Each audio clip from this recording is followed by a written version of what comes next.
Hi, everyone. It's Cassandra Williamson, Executive Director for Transgender Diverse Veterans of America and our Action Group. And today I am doing this little live show from Eastern Kentucky. And I just wanted to let you all know that I'm there. It's kind of, I'm using a background and all that kind of stuff. Anyway, so today we want to talk about something that's been going on around the country for quite some time. There's two parts to this show today. One is we're going to talk about this idea of colorblindness. And the second thing is I'm going to hit on a few things that have to do with the state of Florida, what they're trying to do, and how we need to aggressively push back against this. Because if we let it stand and they get part of what they want to do out there and it becomes law or whatever, then it becomes a nightmare for Americans in general, all Americans. I don't really think they care about that too much. But nonetheless, we've got to push back against that.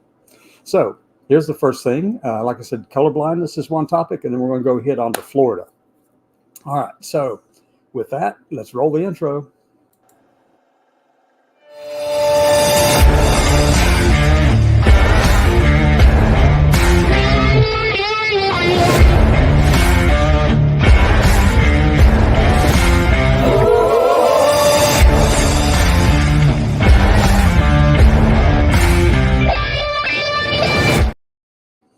Okay, that was a pretty high energy intro, huh? I need to make some improvements on it apparently. But anyway, I love it. I love it. I love it. So first thing we want to talk about will be this idea of colorblindness. And I'm going to jump over to the very first place where we need to talk about it from to get a kind of a basis for what this means. That's an idea that goes back for quite some time. I mean, part of what Martin Luther King talked about was having a colorblind society. What we've talked about in the conservative side is have this colorblind ideal. And we've got all those things that are taking place around us that are talking about it. But see, colorblindness is just one side.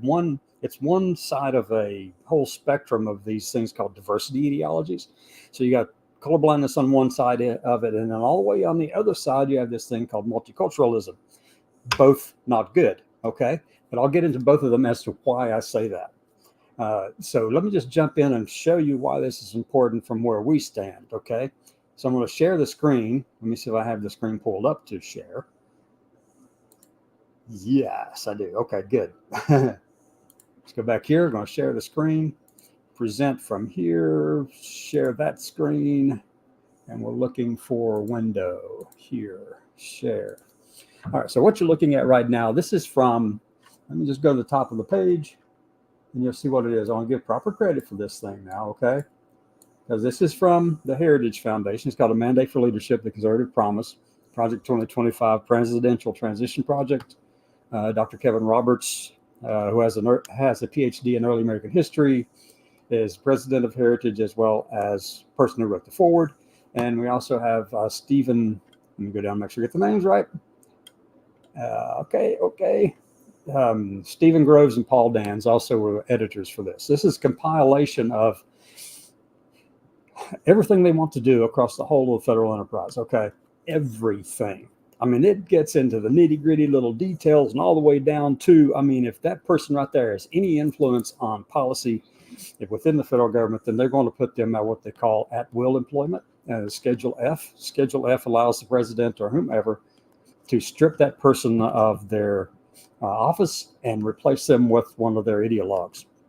And completely neglecting any of the expertise that person may have had in that field to start out with. But that's never the idea. Anyway, you got to make sure that somebody's uncle gets a spot in the office, has provided you a little bit of money, okay? So that's how that thing works. It's a spoilage system. The Schedule F is nothing more than a spoilage system. And it'll take us all the way back to Andrew Jackson, President Andrew Jackson. He did the same thing. All right, so, and obviously it was a huge failure then because the country was in decline for 10 years after he left office. Anyway, so let's take a look at this now. So what we're going to look at is, do they even mention colorblindness within Project 2025? And yes, they do. So I've downloaded the PDF. You could do that. You go over to Operate and go to project2025.org, go to their website, go there, download the PDF. Don't buy the book. They already got $22 million set aside in this thing. You don't need another 35 from you. All right, so go in there and download that PDF. It's free. and then just use the little search option on the top of your PDF documents. You can do that, and I did. You can type in colorblind is what I did at the top. Type in colorblind and just go right to the next one down. Let's go to the first one. The first one, this is on page 19. And page 19, let me see, where is this? What is this in? Taking the reins of government. This is the very second paragraph in the section that's called Taking the Reins of Government. All right. So we'll notice in here that this undermine the colorblind ideal. That's one of the first things, the first reference to colorblind in here. Okay. And I'm going to tell you why that's not a good thing to be focused on colorblindness in just a second. We'll scroll on down. Next one is finally, this is page 204. Finally, future IC leadership must address the widely promoted woke culture that has spread throughout the federal government with identity politics and social justice advocacy, replacing such traditional American values as patriotism, blindness, and even workplace competence. Well, let me tell you, first thing is they're entitled to what they say here, and we totally defend their right to say this thing, but to declare that those people, Americans who don't agree with them, are not patriots is ridiculous. And we're calling them out on that. Okay. So colorblindness again is mentioned here in this one little paragraph. All right. Let's see where the third reference is for that. Okay. This would be short of this. The Secretary of Education should insist. Oh, here, let me just like this. Secretary of Education should insist that the department serve parents' American ideals, not advocates whose messages that children can choose their own sex, that America is systemically racist, that math itself is racist, that Martin Luther King Jr.'s ideal of colorblind society should be rejected in favor of reinstated color-conscious society. Okay. There are two extremes mentioned in this thing, but one of them is colorblindness. I'm not going to tell you the other one just yet. Because there is a way to resolve these issues. That's number 3. That's the third occurrence of colorblindness within the mandate for leadership. Next thing down, number 4. Let me see if we can just start this paragraph. All right. By way of its very design, critical race theory, which is obviously not a good way to approach things, and I'll tell you why in a second, has an applied dimension. And the theory disrupts America's founding ideals of freedom and opportunities when critical race theory is used as part of school activities such as mandatory affinity groups, teacher training programs in which educators are required to confess their privilege or school. And I'm going to stop right there. This is page 334. We're talking about privilege or school, and they don't even like to use the word privilege for anything except that on Fox News today they used it kind of like, every other word. Talking about Hunter Biden then in Congress, they use privilege there, but they deny its existence. Okay. And then let me see. Assignments in which students must defend the false idea that America is systematically racist. The theory is actively disrupting the values that hold communities together, such as equality under the law and colorblindness. Equality under the law? Yeah, that's a big issue. Absolutely is. And colorblindness, again, I'll tell you why it's a bad thing in a minute. And so that's just in the mandate for leadership, the 4 occurrences of the word colorblind within it. Now, if you know anything at all about this project 2025, you'll know that on page 4, I scroll down to page 4 really quickly. Okay, right here. Page 4 kind of lays out for you what they want to do and how they want to achieve this colorblindness. Okay. They say the next conservative president must make the institution of American civil society hard targets for woke culture warriors. Whatever. This starts with deleting. Now, look, this is what colorblindness does. It deletes any of the minorities out there that they don't like. And then I'll tell you what happens afterwards. But they want to delete sexual orientation, gender identity, diversity, equity, inclusion, gender equality, equity, awareness, sensitivity, abortion, reproductive rights, reproductive health, and any other term used to deprive Americans of their First Amendment rights out of every federal rule. Now, we can stop right there. They're actually saying that there are some Americans who aren't deserving of the protections of the First Amendment rights. That's exactly what it says. Because for those people who identify with all these different IDs up here, or these identifications, then if they do not match this, then they aren't entitled to First Amendment rights. That's what they said in this document, okay? But where do they want to remove it from? Every federal rule, regulation, contract, grant, regulation, piece of legislation that exists. Now, that's the key to this thing.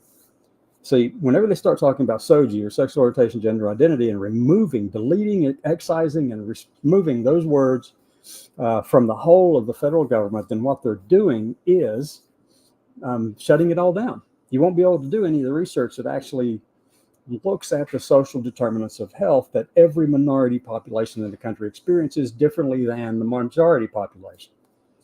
And yes, we've known for many, many, many decades that minority populations actually experience or have lesser quality of life on average as a result of the social determinants of health being influenced, differently on them than on another group of people.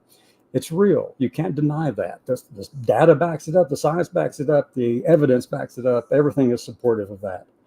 And that applies to any group of people who are considered like a minority population. Not mean any of them. And it doesn't really have to be. So there's a vast number of Americans who would fall within that. So they want to remove the grants even. You can't even do the research with this right here. They don't want to know. They want to be blind to it. That's the color blindness part. And then, so I wanted you to see that. That's what they want to delete. Now, I'm going to stop sharing for a second. Let's see if we have some comments over on the page. Go back to here. No comments at this point. Got a couple of people watching. Good. So now, what is color blindness?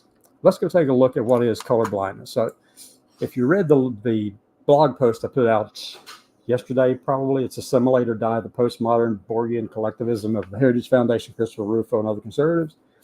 Well, color blindness is this. It advocates for treating everyone alike. I mean, that's a really good thing. I mean, there's nothing wrong with wanting to treat everyone alike, right? Right? I mean, that just feels good. It matches what Martin Luther King said. It matches what everybody is saying out here. I mean, it just feels good to be able to say that. But the reality is you can't.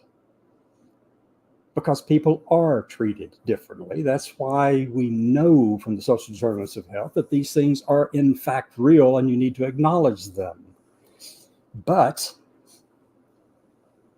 while it seems fair and even constitutional, critics argue it ignores inequalities, erases unique experiences, and potentially perpetuating biases.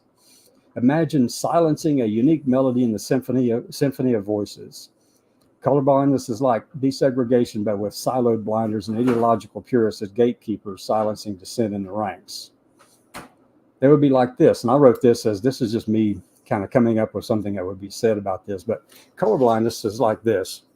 You've got all these different types of people around you, all these minority population, minority peoples in your communities or whatever. They're there. But don't tell us that you're black or gay or transgender. We don't want to hear it, and we don't care. How about about how you see the world anyway? They don't care about that part. We're the majority, and to Hades with you. All right. Your opinions, your lived experiences, and culture don't matter to us. And that's modern day conservative. That's what colorblindness represents, folks.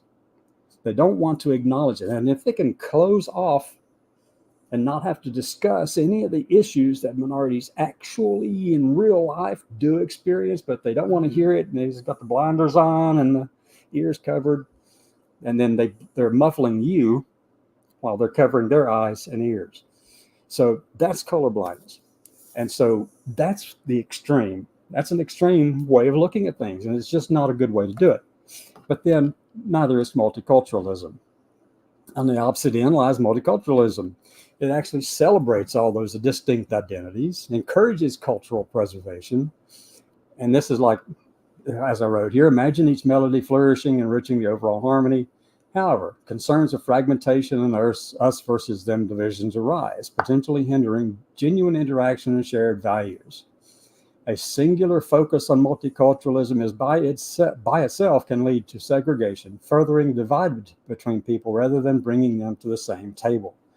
That's me talking about why multicultural. And, the idea that every culture has a right to believe and do it, it's a culture. Absolutely. They have that right. It's theirs. We've fought and, we've served for that right. But when it becomes us versus them and those differences become magnified, then there's a potential problem. There's no coming togetherness. So stepping beyond the binary descriptions of those two, from colorblindness to multiculturalism, you've got polyculturalism, which seeks a mutual understanding. It kind of blends all these things. Instead of compartmentalized melodies, imagine musicians seamlessly interweaving their skills, creating a richer, more complex composition. This thrives on individual authenticity while fostering cross-cultural understanding, collaboration. Polyculturalism is like colorblindness without the assimilation tendencies. Now, colorblindness as being presented today is more akin to assimilation. And that's why the title for this piece I put in here is the postmodern Borgian collectivism. Borgian coming from the Star Trek thing. It has the Borgs as the collective. They assimilate everything that comes into their realm and they just make them all just like them. No, there are no independent dots, no independent ways. They're all the same. All right. Colorblindness at the one end of it, if you, what's going on today, what's happening today over there at Heritage and different ones and Rufo and all them, this is not really colorblindness that they're talking about. They're talking more about assimilation. And by that, it means, treating everyone alike. But let's go on down. It urges individuals to adopt the dominant culture's norms. All those minority groups, since they don't want to see them and they're out here forcing you to, they want to force you to accept their way and not necessarily acknowledging that your way is just a little different, but it's still part of this whole panoply of differences.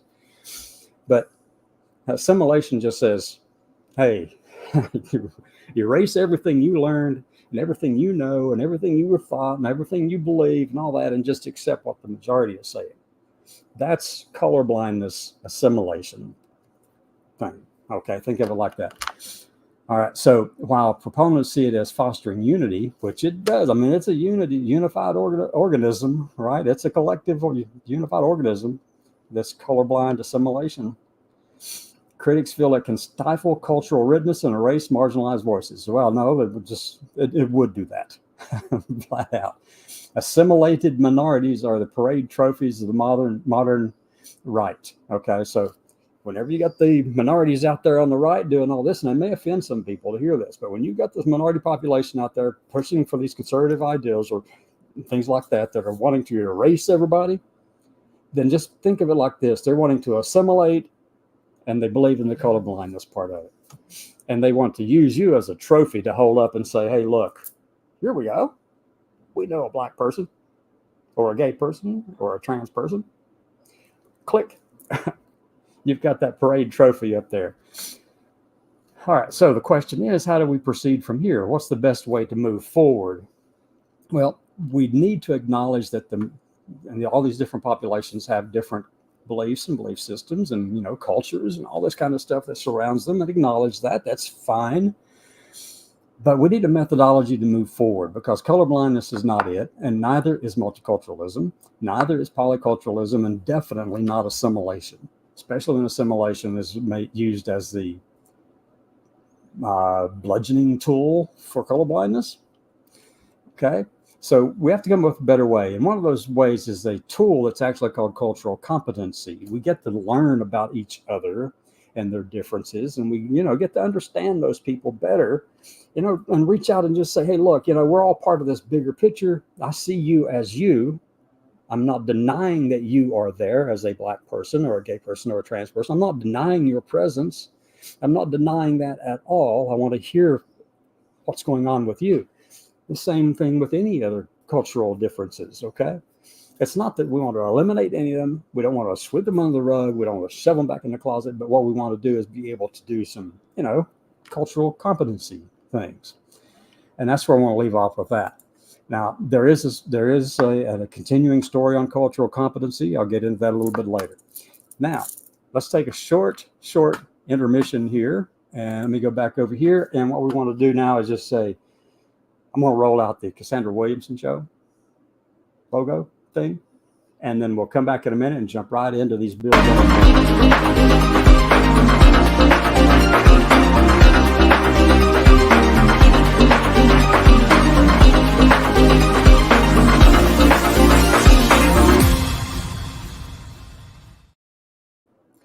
Thank Thank you. Welcome back again as Cassandra Williamson, Executive Director for Transgender Diverse Veterans of America and our action group side.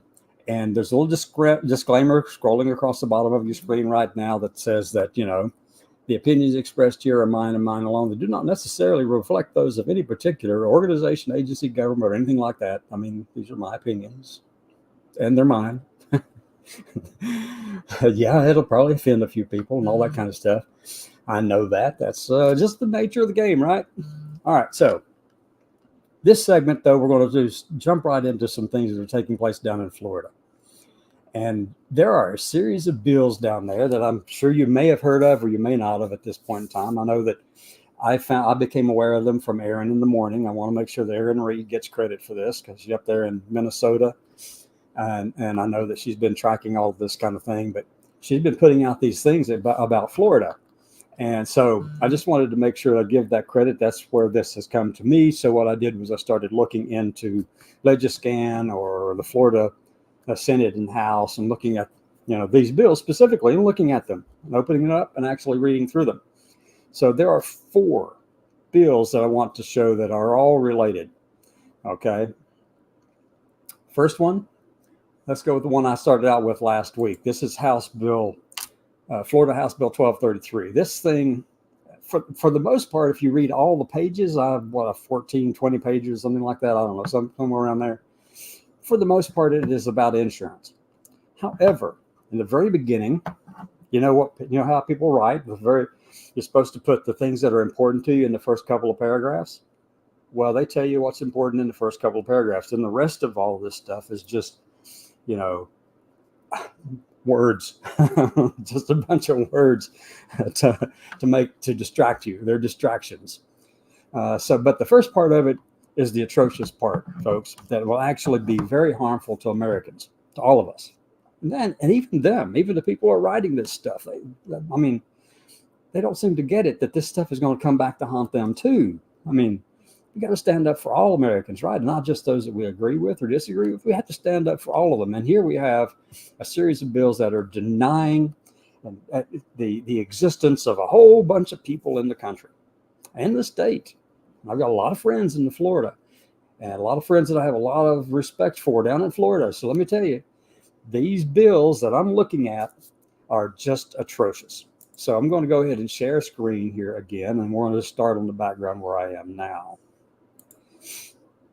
Let's go up here. 1233. All right. So the very first one is House Bill 1233. This is the one that's about biological sex. Now, look, I don't know of a single one of us in this community who denies that our genetic sex is anything other than what we know it is. I mean, if you've had any kind of genetic assay done, which I have and other people have, we're not denying that. I'm not denying that I'm XY, male genetically, anything like that. But that's not all this is about, folks. This is also, we've got anatomical sex, and those two don't always line up. Genetic sex and anatomical sex don't always line. There's a statistical chance, and we know it's there, that those two don't match, even in utero. We know that. We know it. We know people who can be XX and be XY, anatomically, born that way. We know these things are out there. We know that's the possibilities. It's just variability that occurs in that last small percentage of the human population. Okay. But then that doesn't even explain the gender part of it, because gender and sex are two different things. Even though over on the heritage side, they want to delete any word that has to do with gender because, I guess they just get offended by that. I really don't know. But they want to delete it. Because that color blindness requires them not to see these differences, and if they cannot see it and not study it, well, then it can't be real, right?